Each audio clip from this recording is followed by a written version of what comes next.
I don't ever want anybody to think that I think that I'm better than anybody else, because Yes. I don't think like that. I don't think like that. Shirley Caesar's husband, Bishop Harold Ivory Williams, passed away in 2014 after 31 years of marriage. The period of grief that followed was compounded by a new and painful challenge. A conflict arose with his own children, who initiated a dispute over the estate and questioned financial matters. The situation escalated to public accusations, including claims that she had taken $2.3 million from her own church. For decades, Shirley Caesar had preached a message of honesty and integrity. Now, she was forced to defend her reputation against a storm of public scrutiny, with independent audits telling one story while headlines told another. Shirley Ann Caesar Williams was born on October 13, 1938, in Durham, North Carolina. She grew up in a crowded house with 12 siblings, where physical space was limited and money was scarce. Yet, the home was always filled with the sound of gospel music.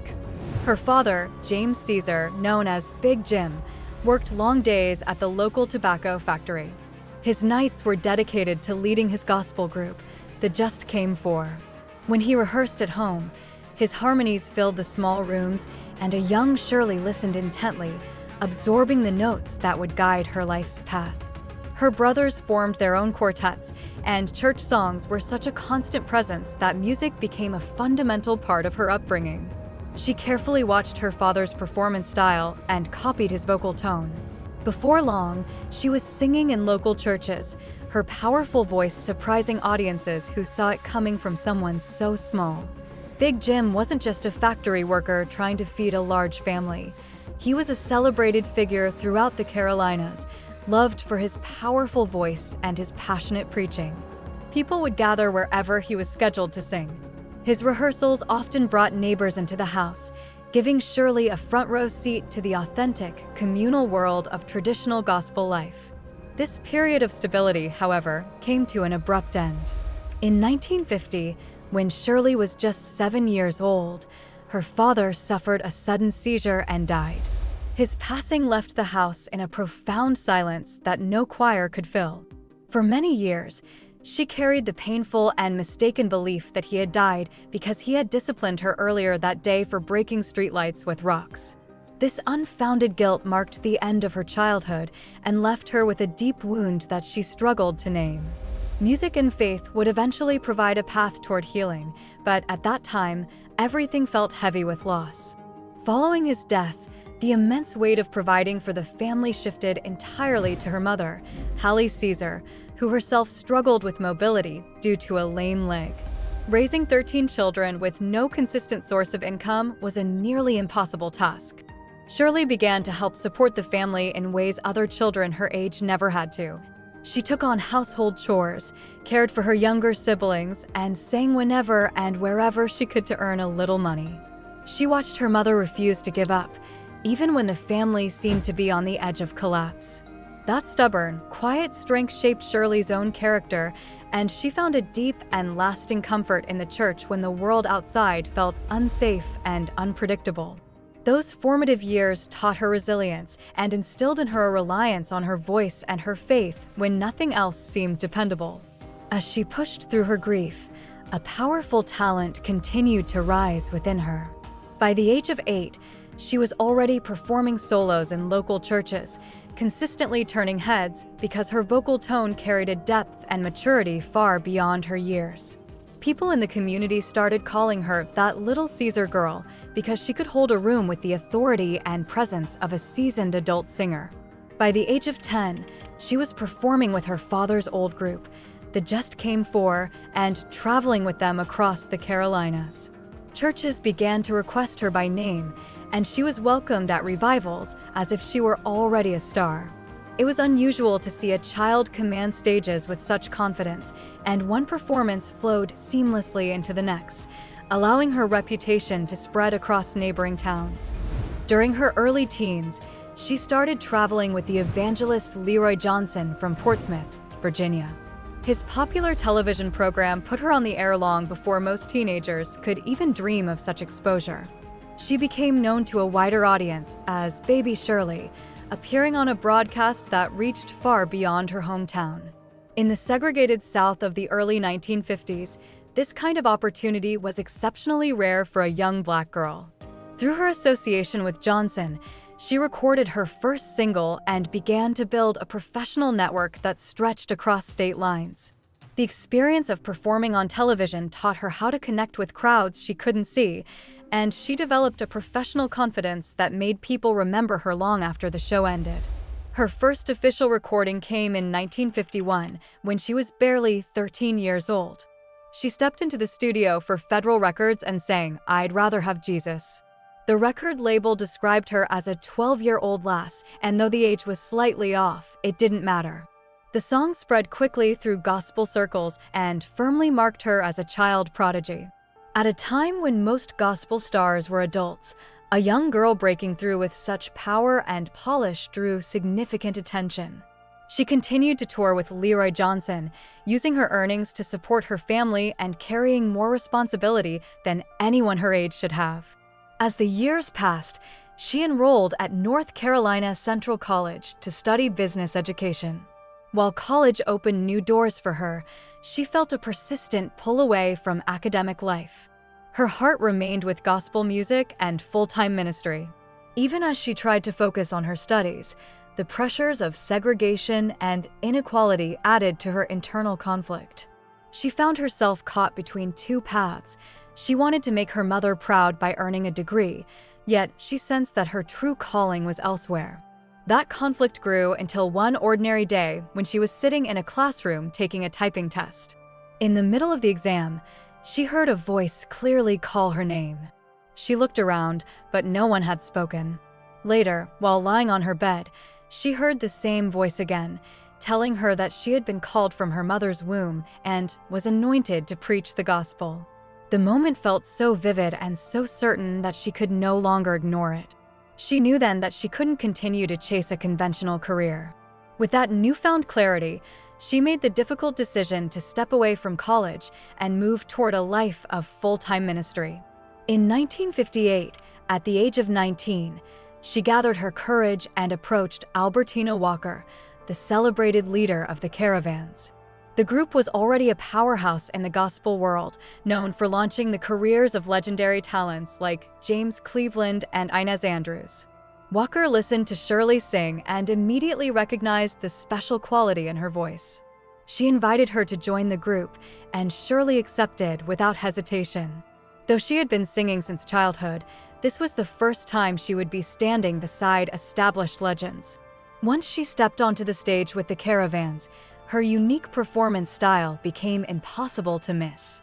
The group was known for its strong, polished harmonies, but Shirley brought a different kind of raw, kinetic energy. She poured intense emotion into every note and was not afraid to step off the stage and speak directly to her audiences. Her sermonettes, short, spoken messages woven seamlessly into the songs, became a signature part of her performances. In songs like "Hallelujah, It's Done," she delivered a sermone that fans still talk about today. While some members of the group needed time to adjust to her unconventional and improvisational approach, her presence soon proved to be too powerful to ignore. Crowds responded to her with an undeniable excitement and a deep sense of connection, and her fan base grew rapidly. During her years with the Caravans, she performed several key songs that lifted her reputation even higher. Her renditions of "Sweeping Through the City" and "No Coward Soldier" showcased not only her vocal power, but also her unique command of emotional storytelling. Her performances masterfully blended scripture, personal testimony, and song, creating an experience where listeners felt they were witnessing both a worship service and a concert at the same time. These moments helped to shape the future of contemporary gospel music, and her influence within the group grew until she stood out as one of its most defining and recognizable voices. By 1966, after 8 years with the Caravans, she felt a pull towards something larger, a calling to lead her own ministry. She made the difficult and risky choice to leave the group and form her own, the Shirley Caesar Singers. She was walking away from the security of a famous brand that had made her a star. Soon after her departure, The caravans dissolved as other members left as well, and Shirley stepped into the uncertain world of independent ministry with nothing but her fierce determination and her small but loyal following. She trusted her calling more than the safety of a famous name. Relying on her faith rather than on industry support, her new path slowly began to take shape. That risk brought tension, but it also brought new possibilities. She faced an industry where success was never promised, yet she kept moving forward with the same fire she had as a child singing solos in the small churches of Durham. Her decision ultimately paid off in 1972 when she won her first Grammy Award, a powerful validation that her leap of faith and courage could indeed build something remarkable. Her rise from poverty, childhood heartbreak, and constant responsibility had turned her into one of gospel's most celebrated and influential figures. In 1966, Shirley Caesar stepped into her solo career with a kind of courage that seemed to rise from somewhere deep inside her. After leaving the caravans, she formed the Shirley Caesar Singers, a small group that allowed her to shape every moment of her ministry. Once she started, she hardly slowed down, believing that if she reached one church, then another would hear her name, and soon, entire communities would know her voice.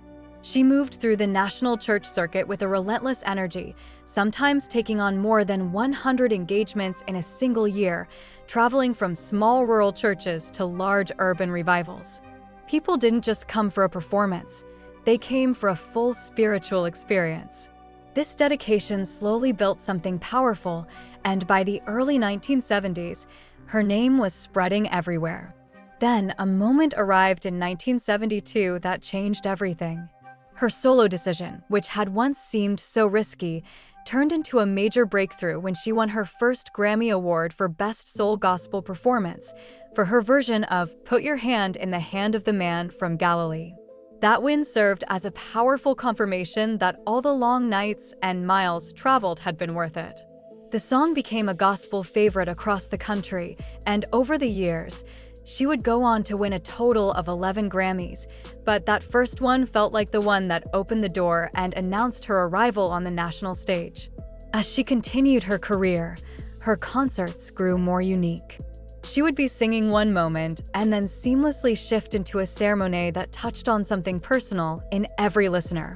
She developed a talk-singing style that allowed her to lift the energy of a room and pull people closer to her message. Soon, her shows gained a reputation for their profound emotional depth, and fans began to see her not just as a performer, but as a true spiritual guide. This deep connection with her audience helped her recordings grow even stronger, and her fan base kept expanding. Even with her demanding schedule of traveling and singing, she refused to put her education aside. She believed that building a successful ministry required not only passion, but also a deep understanding of how to manage and grow it. She returned to school and earned a Bachelor of Science degree in Business Administration from Shaw University in 1984, graduating magna cum laude. This accomplishment demonstrated her incredible discipline and her desire to improve every aspect of her work. Her degree helped her to organize her ministry in smarter ways and to navigate the complex business side of the gospel music industry. Her early years as a solo artist slowly built the foundation for the title that people would later give her.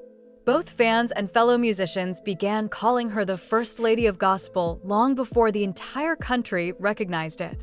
They saw how much she traveled, how deeply she poured herself into her ministry, and how her voice carried something that set her apart.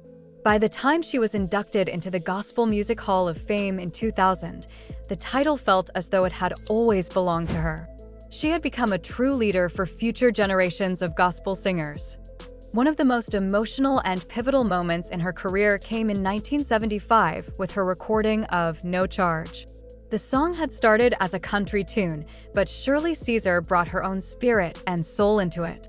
Her version reached number 40 on the Billboard Hot Soul Singles chart and even spread to pop radio, something that was very rare for a gospel artist at the time. When she recorded it, she mixed her signature spoken sermon style with her soulful singing and created something truly unforgettable. People outside of church communities heard it and felt its powerful message, and that crossover success opened doors for many gospel artists who came after her. As No Charge gained widespread attention, a new pressure grew around her.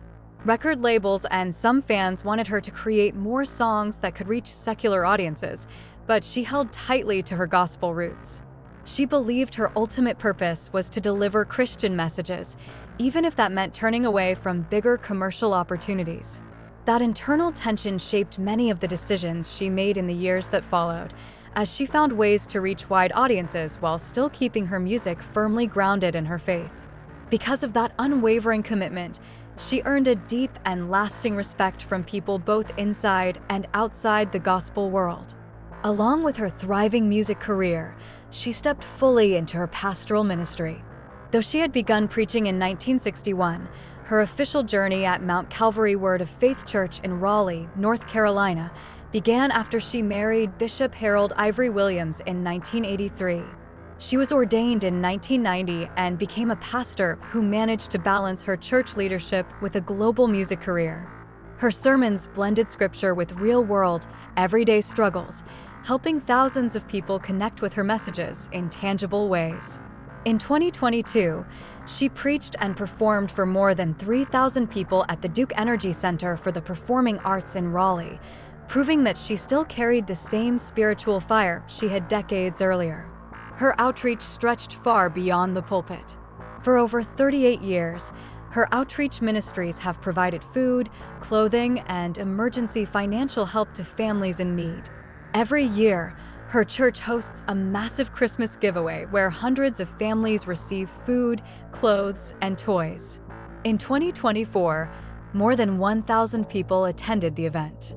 Through regular food programs and clothing drives, especially during crises like the pandemic, she has kept her community supported and connected.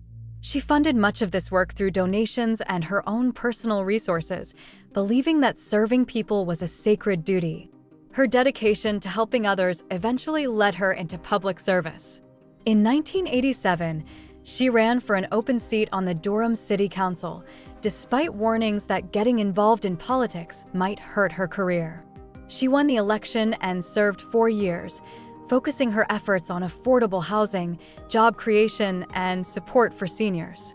Her campaign carried the same honesty and energy that filled her ministry, and she became known as one of the few gospel artists to ever serve in elected office. Her goal was simple. She wanted to focus on the needy and not the greedy. Her influence grew so wide that she found herself performing at the White House for every president since Jimmy Carter. One moment that stood out came in 2015 when she performed for President Barack and Michelle Obama during an event honoring gospel music's impact on American culture.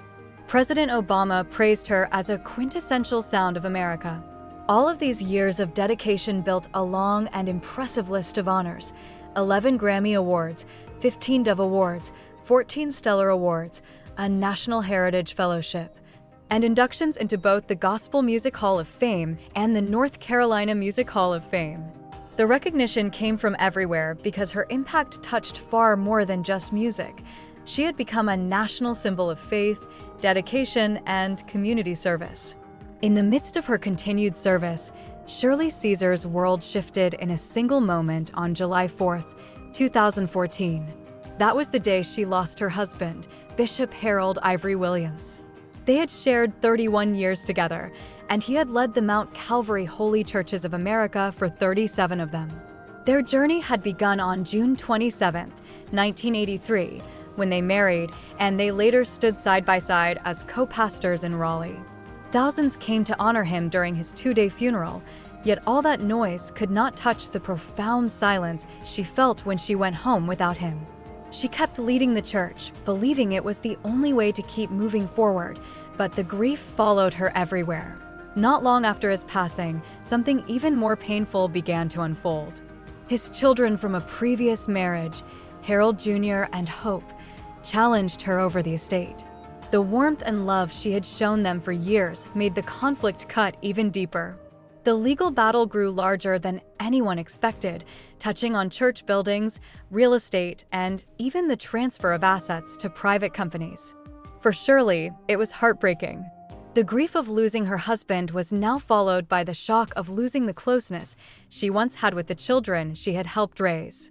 While she was still trying to steady herself from these personal losses, new rumors burst online in 2018, claiming that she had taken $2.3 million in church funds. These stories, which came from leaked documents that were misinterpreted, spread with incredible speed, reaching people who barely knew her and pushing doubt into places where trust had lived for decades. The independent audit that followed told a completely different story. The accounting firm Ernst & Young found that 98% of every donation to her ministry went exactly where it was meant to go. They even found moments where she had used her own money to fill financial gaps for the church. She was completely cleared of any wrongdoing, yet the sting of the rumors stayed longer than the truth.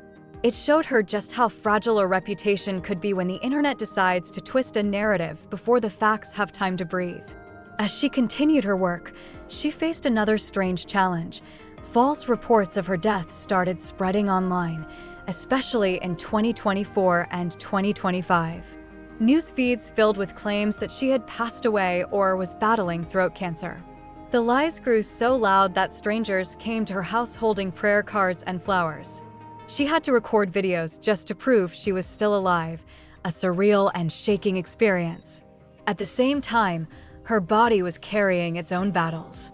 Years of nonstop touring had placed an enormous strain on her voice, and by the late 1980s, doctors found nodules on her vocal cords. She received steroid shots to keep performing, taking on the risks so she wouldn't have to cancel her shows. Her voice became rougher, and speaking was sometimes painful, yet she rarely allowed herself to stop. Her ministry mattered too much to her. She kept traveling, kept singing, and kept holding services for people who had waited months just to hear her. This was the same woman who recorded her Live in Chicago album in 1989 while fighting through intense pain. The album became a landmark, and she received the Artist of the Decade award at the Stellar Awards that same year. Her acceptance speech was so soft that the room had to lean forward just to hear her, a moment that moved people to tears as they realized how much she had sacrificed. Then, in September 2025, she collapsed at the age of 85 during a public appearance. The room erupted into panic as she was rushed to the hospital. Social media exploded again with fearful messages and speculation. Her spokesperson announced that she was stable, and when she finally returned home to rest, it felt like the world exhaled at once.